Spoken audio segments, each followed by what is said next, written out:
I apologize for this. This is one I just found today, and I didn't really have time to vet it. So, like, May or may not be true. well, I think it's probably true. I just like if it gets boring, I might cut off early, but we'll see. It sounded interesting though. Panda Express charged for bizarre sexual cult-like team building seminar. There's probably not a single person on this planet that genuinely enjoys corporate team building exercises. We're ready to bet even the speakers aren't that into it. But we take your regular vapid team spirit seminar any day over what's allegedly going on at Panda Express.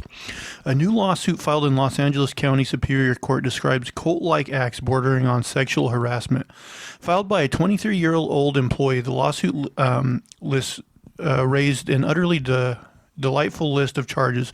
It included sexual battery, a hostile work environment, and intentional infliction of emotional distress, reported Pasadena Star News.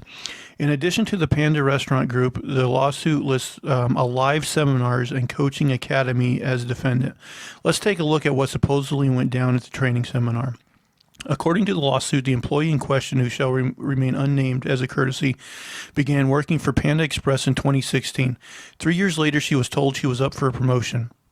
There was a caveat, however. Store manager Matayu Samuda told the plaintiff she needed to complete a mandatory self-improvement seminar. Eager to improve her skills in advance within the company, plaintiff signed up and paid out of pocket to attend a 4-day program, the lawsuit reads. Panda Express pushed its employees in the Los Angeles region to complete Alive Seminars training. In many cases, it was a prerequisite to promotion. The employee's attorney, Oscar Ramirez, told Pasadena Star News that 20 to 50 Panda Express employees attended the seminar. The meeting was held in a warehouse in eastern Los Angeles. As they arrived, each attendee was required to present their Panda Express employee identity number.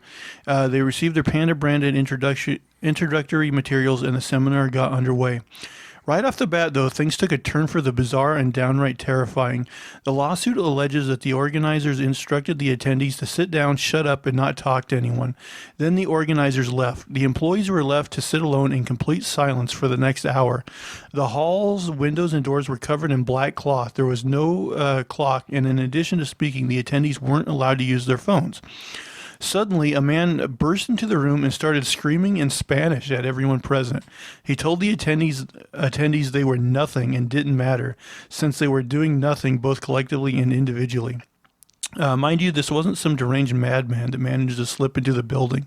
He was an Alive Seminars employee who had been instructed to act this way, the lawsuit says. The atmosphere resembled less a self-improvement seminar than a site for off-the-books interrogation and of terrorist suspects, this lawsuit reads. The sensory isolation and intimidation was reinforced by constant yelling and verbal abuse by seminar staff, creating an atmosphere of fear in the room. Naturally, the employees were confused and probably also scared, but according to the lawsuit, most of them, including the plaintiff, decided to remain as their promotion was on the line. See, right there, I'd be like, no, I'm not doing any more. This is stupid. But then this next one, near naked hugging.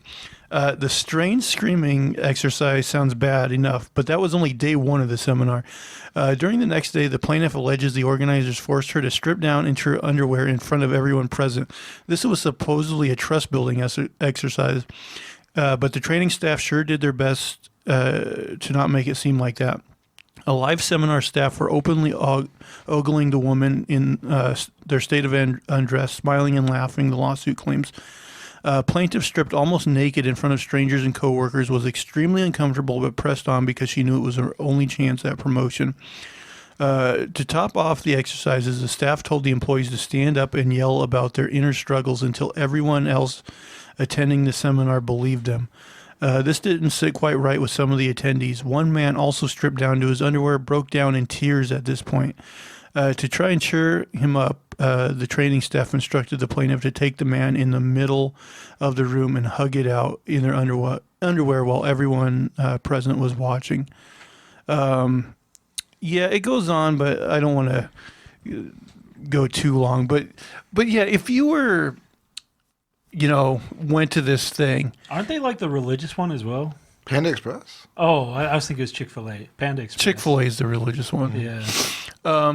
But like, even if it was for a promotion, like how weird would you let things get before you're like, nah, I'm gonna bounce. This is too weird. Yeah. I mean, maybe she really needed that money. Turns into an orgy.